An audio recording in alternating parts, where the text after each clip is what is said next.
ఇప్పుడు తెలంగాణలో కూడా భూకంపం వచ్చే అవకాశం ఉంది అని చెప్పి ఎర్త్క్వేక్ రీసెర్చ్ అండ్ అనాలిసిస్ సంస్థ హెచ్చరిస్తోంది. తెలంగాణలోని రామగుండంలో భూకంపం వచ్చే ప్రమాదం ఉంది.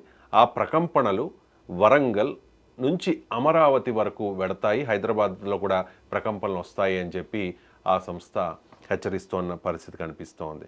సో ఇందుకే తెలంగాణ సేఫ్ జోన్లో ఉందా, మన హైదరాబాద్ సేఫేనా? ఈ ఎర్త్క్వేక్ రీసెర్చ్ అండ్ అనాలిసిస్ సంస్థ ఇచ్చిన ఈ రిపోర్ట్ మీద అనలిస్ట్ ఎంజి రావు గారు మనకి డీటెయిల్డ్గా ఎక్స్ప్లెయిన్ చేస్తారు.